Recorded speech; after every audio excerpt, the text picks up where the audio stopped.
It's interesting to consider the pacing of The Reckoning as a whole and see the mapping of the tracks, especially in consideration of the previous track I just listened to. I've stated previously in other videos, I've been making it a mainstay for the last couple of months. Icon for Hire being a longtime favorite group of mine. I've really liked The Reckoning thus far, and I've always wanted to make music more of a mainstay on this channel, especially among groups that have had a long-lasting impact on my life. I've been a fan of Icon for Hire since the scripted days, so over a decade at this point that I've been a fan and a member of the Icon Army, as we're so called. I guess, although I've never considered that an official label. I have yet to get my t-shirt, if they exist. Anywho, I've really enjoyed The Reckoning thus far. It's been an absolute treat covering this album from the singles, and that's what really compelled me. I don't tend to do full-length album reactions that often. In fact, this is when I'm recording this the day that The Reckoning debuted. But for a group like Icon for Hire, and for an album like The Reckoning, I knew immediately, make an exception. Again, I tend to do it or operate by that on a case-by-case basis, depending on the group and depending on my schedule. But I'm like, you know what? I have enough time to fit this in. I am behind covering a lot of work, getting stuff posted, but I make special exception for a group that has been a long-time dominant favorite and a real presence in my life, and a group that I can't begin to put into words the level of reverence that I have for them. Like I was saying, though, in the beginning, it's interesting to consider the mapping of The Reckoning thus far. And it's been a strong debut all around. And at this point, we're on track 11. So we're nearing the conclusion of the album. But we've gone from the previous track of All I See Is Darkness, and some of the preceding ones as well, having a more rough exterior to them, or at least that it feels like that in perception, or a more ominous tone, a more sad, or not sad, but more revealing side, like All I See Is Darkness. Now we're going, it seems, to a more hopeful disposition. I don't know. It could be not what I'm expecting. I could be interpreting this way wrong. But a name like Sunflower, I'm like, this sounds very optimistic for me, so it sounds like a bit of a change of tone.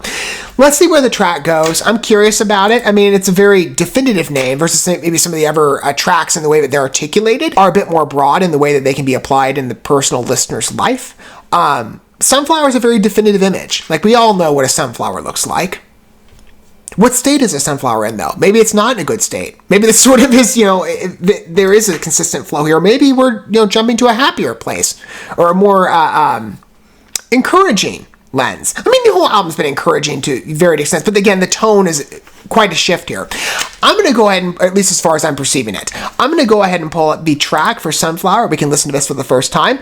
And again, this is per usual, right? I tend to do on my music-related coverage. I try to provide every accommodation that I can for listeners. So if you like to read the message of the piece along with listening to the song for the first time, pairing the two together, I do superimpose the lyrics for you in post so that you can have that tool aided for you. Whereas maybe you have to have a separate window open. I give you all that in the video. So you'll be able to read the message of the piece as we go along, as we listen to the song. And if you happen to be somebody who's, maybe you've never heard of Icon for Hire before, I hope this is an enjoyable listen for you. I've really enjoyed covering this album thus far. If you're curious, again, about this group at a deeper level, you can consult my previous coverage for The Reckoning. I've loved it all the way through, as well as the previous releases. But maybe this will be good for a introduction for you, as well as maybe longtime Icon for Hire fans. It's maybe the first time you're listening to Sunflower. Let's gauge it. Hang on. There we go. It's so dark and cloudy in my room. This is the longest track on the record, too, at 4 minutes and 39 seconds. Sounds like we're going for a softer lens. Baby, I'm a sunflower who can't bloom. That's an interesting perception of the song. So the sunflower is the hopeful image, but the surrounding is not. That's interesting.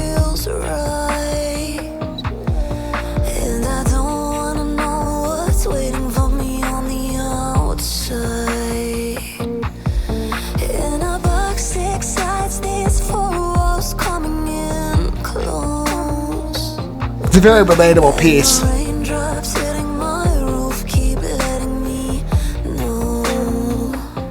Very realistic imagery, less abstract. It's easy to make a definitive picture in your head and see how it applies. so dark and cloudy in my room. I don't think I'll be feeling better soon. This is definitely a shift in the overall pacing of the album and sound, but I like it. Yeah, and the rest of the stuff's been pretty rock, hip-hop heavy, or mostly rock, but who's room for a ballad number?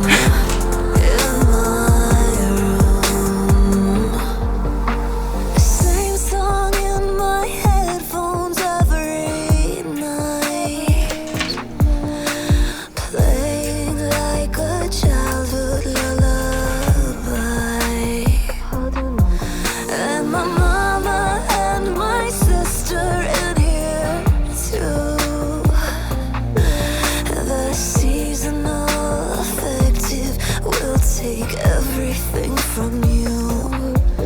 It's a deep work. What's out there's like what's in here. I'll make myself disappear. Tell me I should face my fears, but it's so dark and cloudy in my room.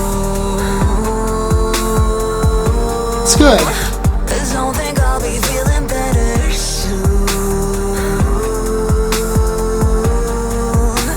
Baby, I'm a sunflower. It really is such an unusual to expect picture, but it's a great one. I mean, I couldn't have predicted again that it was going to be, unless I had previewed the lyrics in advance. I sometimes do. But it's a surrounding environment that's the negative force. That's fascinating. Where the sunflower is in fact the hopeful goal. That's really well crafted image here.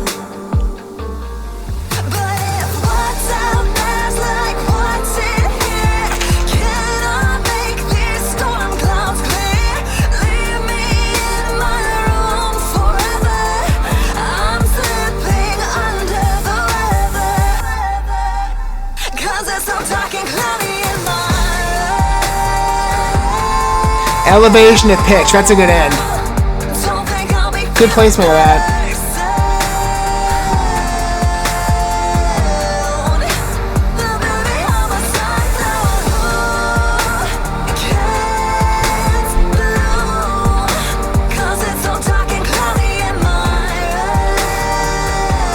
It's good. It's a satisfying ballad.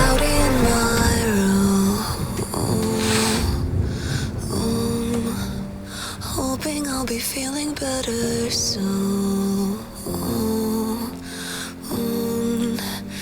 Baby, I think she employed rain sound effects. That's a great idea. Yeah, the thunder. I hear it. It's a great contribution. Love it.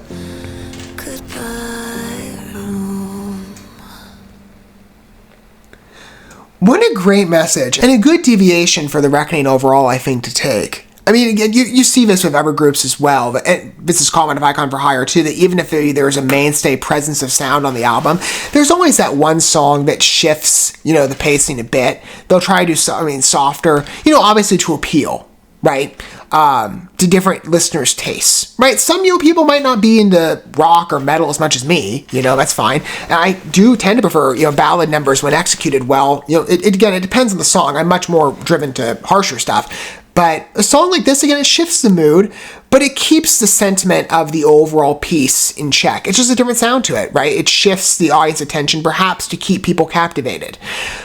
It's a really solid piece. Very soft, bit more of a somber presence. The piano and medley balance of the sound effects, that ending with the weather. And there, again, definitive image here, less abstract. Beautiful contribution to include that. I mean, that was just such a great idea. I think it's an allegory, and I might have this wrong. I mean, I sense somebody when I'm listening to this, and again, it's such a creative idea, listening to a song like this. There's a real poetic vibe to it. And of course, I can speak to that as an English major and somebody who's written extensively. In fact, it's a favored composition style for me to write in poetry. I've written in other forms. Memoirs are great too, short stories. I mean, I tend to write short story form much less. Memoirs, I like the self-disclosure aspect of them quite a bit, especially when you're writing about something that's a little more impassioned and tragic.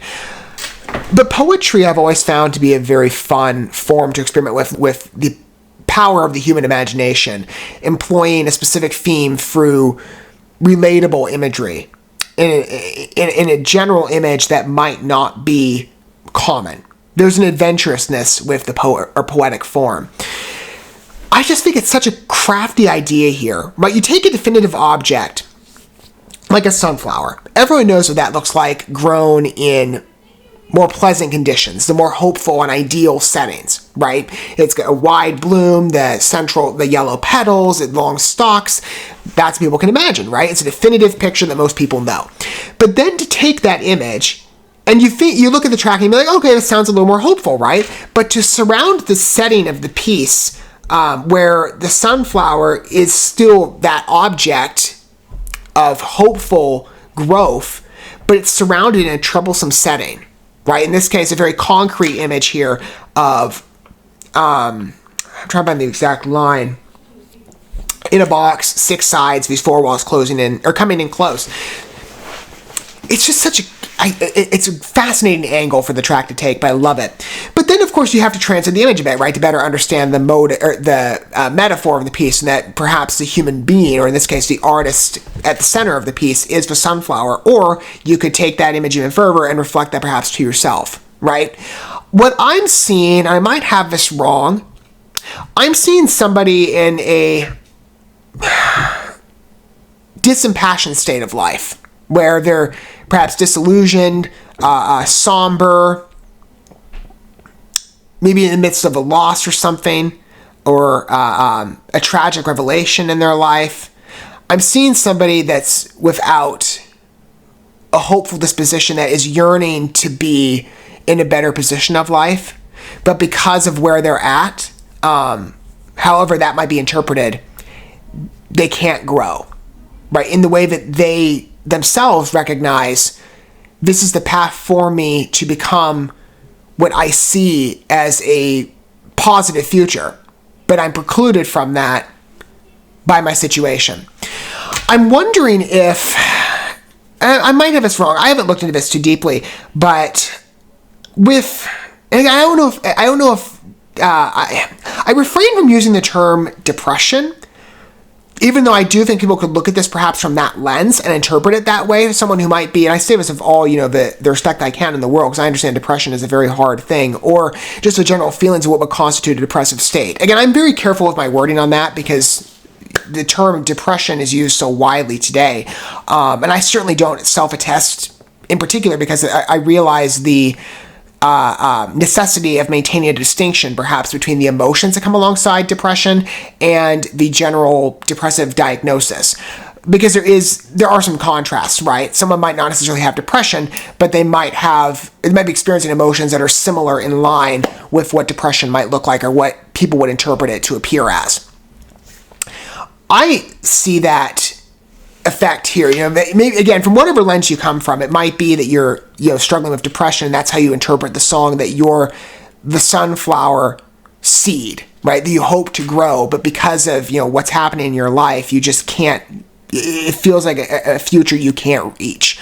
Or you could take that maybe perhaps to a lesser degree and say, well, I'm struggling with this emotion or that emotion that might be adjacent to depression, but you're in the same situation as somebody, who might have the diagnosis that you're precluded by life in some way.